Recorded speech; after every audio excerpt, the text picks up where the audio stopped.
વસંત પંચમી કેમ ઉજવવામાં આવે છે? વસંત પંચમીની કથા. વસંત પંચમી ભારતનો પ્રસિદ્ધ હિન્દુ તહેવાર છે. આ દિવસે વિદ્યાની દેવી સરસ્વતીની પૂજા કરવામાં આવે છે. આ પૂજા સમગ્ર ભારતમાં ખૂબ જ ઉત્સાહ સાથે કરવામાં આવે છે. આ દિવસે સ્ત્રીઓ પીળા વસ્ત્રો ધારણ કરે છે. વસંત પંચમીના પર્વથી જ વસંત ઋતુનું આગમન થાય છે.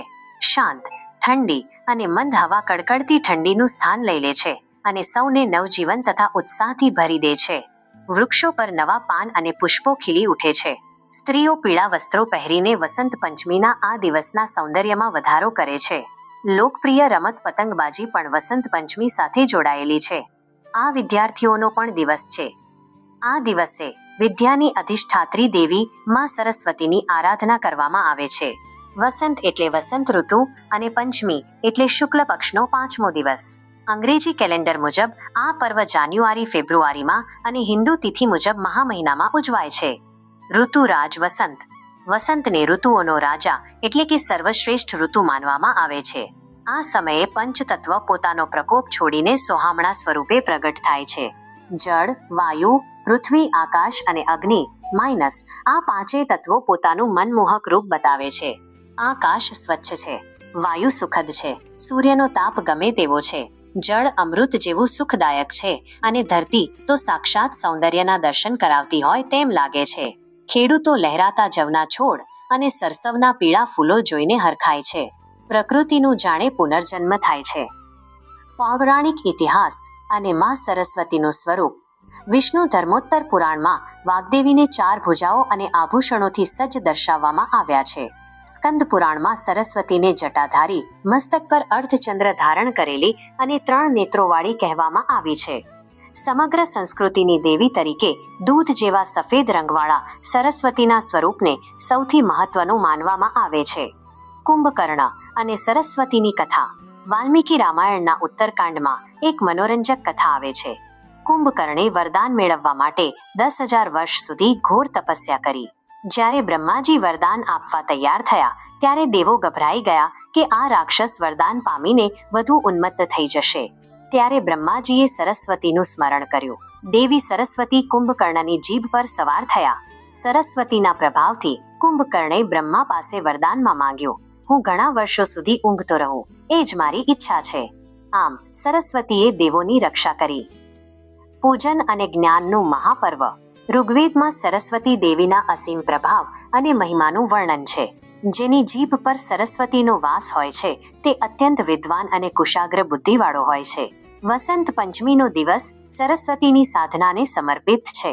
શિક્ષણ સંસ્થાઓમાં આ દિવસે વિવિધ સ્પર્ધાઓ અને સાંસ્કૃતિક કાર્યક્રમો યોજાય છે.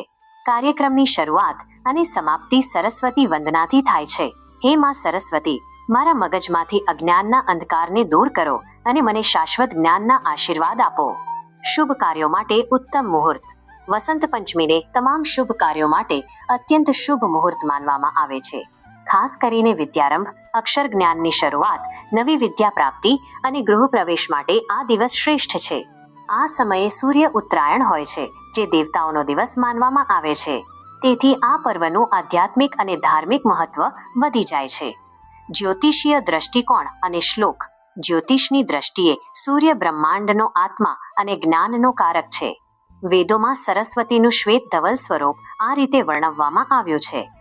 યા કુંદેન્દુ તુષાર હાર ધવલા, યા શુભ્ર વસ્ત્રાવૃતા, યા વીણા વરદંડ મંડિતકરા, યા શ્વેત પદ્માસના, યા બ્રહ્માચ્યુત શંકર પ્રભૃતિ ભીર્દેવઃ સદા વંદિતા, સા મા પાતુ સરસ્વતી ભગવતી નિશેષ જાડ્યાપહા.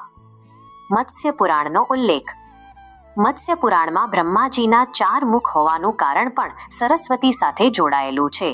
જ્યારે બ્રહ્માજીએ સૃષ્ટિની રચના કરવા સાવિત્રી સરસ્વતીને પ્રગટ કર્યા ત્યારે તેમના અદ્ભુત સૌંદર્યને જોવા માટે બ્રહ્માજીના 4 દિશામાં મુખ પ્રગટ થયા. સરસ્વતી વ્રત વિધાન અને ફળ. વસંત પંચમીના દિવસે પૂજા અને વ્રત કરવાથી વાણી મધુર બને છે અને સ્મરણ શક્તિ તીવ્ર થાય છે. વિદ્યામાં કુશળતા પ્રાપ્ત થાય છે. સૌભાગ્ય અને નિરોગીતા પ્રાપ્ત થાય છે. પૂજા પદ્ધતિ. આ દિવસે બ્રાહ્મણ પાસે સ્વસ્તિ વાચન કરાવી સફેદ પુષ્પો, શ્વેત વસ્ત્રો અને ચંદનથી માં સરસ્વતીનું પૂજન કરવું જોઈએ. પૂજા પછી મૌન રહીને ભોજન કરવું જોઈએ. આ દિવસે ગુરુદેવનું પણ પૂજન કરવું જોઈએ. જે વ્યક્તિ આ વિધિથી પૂજન કરે છે તે વિદ્વાન અને ધનવાન બને છે. ઘરોમાં વસંત મહોત્સવ.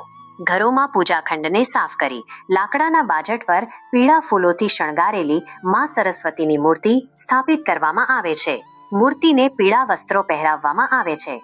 પરિવારના સભ્યો પણ પીળા કપડાં પહેરે છે. પ્રસાદમાં પીળી બરફી, બેસનના લાડુ, બોર અને શેરડી ચઢાવવામાં આવે છે. વસંત પંચમી એ પ્રકૃતિમાં ઉલ્લાસ અને આનંદનો પર્વ છે.